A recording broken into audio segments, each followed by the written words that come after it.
Heading into play on Tuesday, the Mavericks in the 15-team Western Conference. Only the Pelicans and the Timberwolves had more stank on their resume than the Mavs. In fact, in the entire 30-team association of pro basketball, the Mavericks were 25th in record, 25th in the entire NBA. So let us discuss the question: how much of this is on the shoulders of Luka Doncic?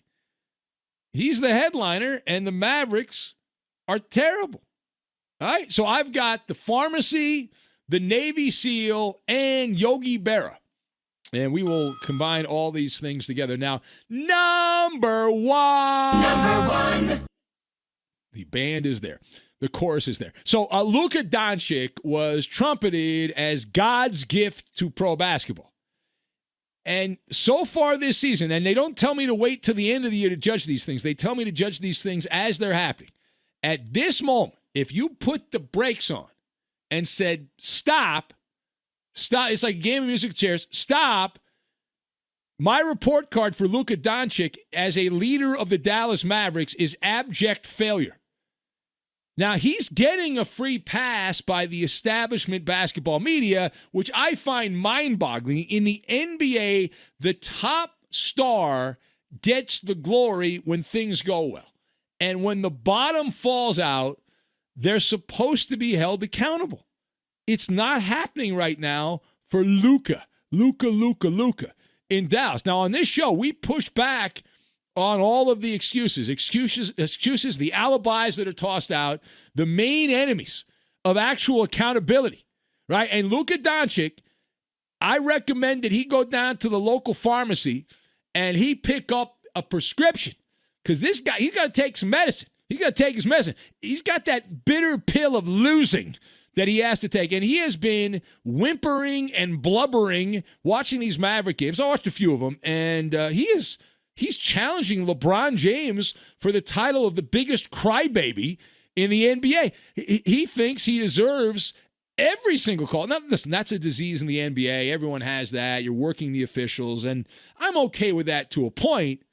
But nobody has been more verkakta with the officials than Luka Doncic, right? I mean, he's so overly emotional. I mean, stop. I mean, you're a fussy baby is what you are with all these hissy fits. And the yeah but brigade, I'm tired of the yeah but brigade also. Yeah, but it's not Luka's fault. Yeah, but look at the production. Yeah. I'm going to reject that. Okay, I'm going to reject that. That line of thinking, I'm throwing it out. It's out of bounds. Anyone who's got skills and takes a lot of shots is going to get numbers. And while I will certainly concede that Luka's box scores are more impressive than your casual NBA player, if it doesn't translate into wins, then the numbers are meaningless. Absolutely meaningless. Bradley Beal is putting up Michael Jordan-like offensive numbers, and the Washington Wizards need an actual wizard to help them find a way to consistently win games. He's putting up zombie performances. And this is a pet peeve of mine. Back in my younger days, I covered a lot of dog food NBA teams, and they had guys that would put up numbers. And I kept hearing, well, this guy averaged 22 points a game, and he got all. And I was like, well, yeah, but they were down by 18, 19 points. They were getting blown out. Who cares? There's a clinical term for this. You know what it is? It's called empty stats. That is what it's called. And this plague that the low information fan has struggled over the years to grasp, it's apparently above their pay grade. It's above their pay grade. Now, the second thing, while I do give Luka Doncic the lion's share because of his temper tantrums and lack of performance down the stretch of games, he gets the lion's share. There is plenty of blame to go around. You play the blame game, plenty to go around. Coach Rick Carlisle should be on the hot seat. When teams underachieve, the first person to be excommunicated is the coach. They typically go. Now, Carlisle's been around forever, and to this point, Mark Cuban, the reality TV show owner, has been extremely loyal. Dallas has been a listless bunch. They don't have a lot of fight. They don't scratch. They don't claw. And it's a sign of a team that is buying and believing that they're better than they actually are. They don't want to put the work in. Now, what's my evidence? The Mavericks have trailed after 3 quarters 11 times this season. How many times do they come back? Down, going to the fourth quarter, 11 times.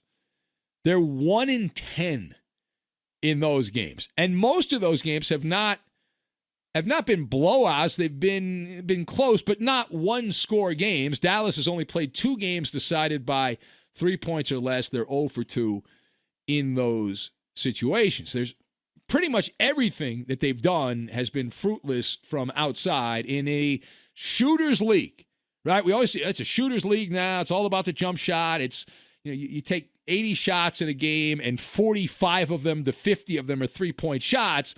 The Mavericks ought to go out and hire some ex-Navy SEAL snipers because they need someone like a Navy SEAL sniper to figure out how to make a shot. These guys could not hit water, as Lasorda said, if they fell out of a boat back in the day. Dallas is dead last. Dead last. There's only 30 teams. They're 30th in 3-point efficiency. The Mavericks last year had 8 players that shot at least 35% from downtown. 8. They beat you in different waves of players, and those guys played about 15 minutes each or more per game. This season, Dallas has only 4 players, so they're half the team they were a year ago. And Luka Doncic, the golden boy, has been particularly craptastic from behind the arc. We mentioned this in a previous hour. He's shooting 29%, which is second worst in the entire league for qualified players. Only Kelly Oubre Jr., who's horrifically bad for the Golden State Warriors, has been worse among qualified players. And then you also have the trade that backfired. Josh Richardson picked up. He's been a Freemason coming over from the Sixers. He was picked up for Seth Curry. And Seth Curry's still knocking down the money ball in Philly. And that is a lopsidedly terrible trade for Dallas. It's so bad. I laughed when I saw this, but Rick Carlisle has taken the drastic measure of going to YMCA-type coaching. What do I mean by that? YMCA-type coaching.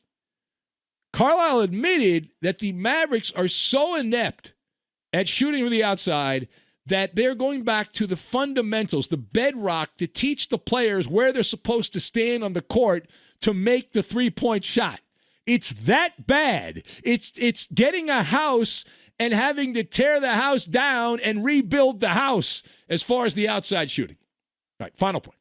The counter argument from the other side of the aisle is, Maller, you're just a gas bag. You know what you're talking about. You're overreacting. This is nothing to panic about. Calm down. All right, this is a young team still. Never bet against talent, and the Mavericks have talent. They've got skills. They're just not healthy, the other side says. Now, my favorite is it's early. It's early. I love that. I'd like to debunk all of these, but we'll start with it's early. As the immortal Yogi Berra famously said, one of his great quotes, he had so many of them, he was attributed with saying, it gets late early out there, which is true. This season is rapidly heading into, for the Mavericks, boondoggle territory. Boondoggle territory. The Mavericks have played 21 games as of this monologue.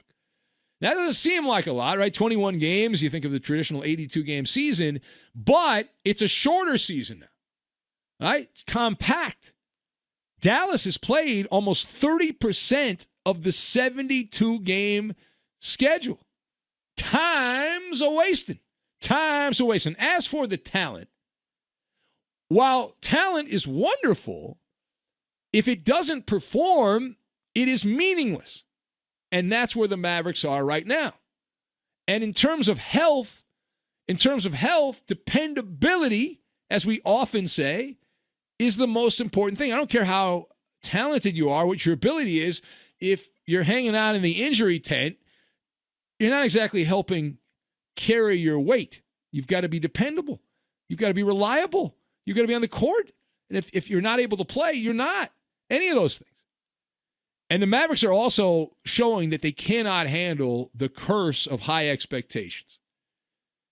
They didn't beat the Clippers in the playoffs last year. They lost to the Clippers, but the media thought they had won. They were so excited. They've got this new team to talk about, the Mavericks, that hadn't been bad for a long time, and now they're going to be good. And how'd that work out? Well, so far, not so good. And we'll see if they turn the corner. Consider this a tough love Maller monologue on the Dallas Mavericks. All right, it is the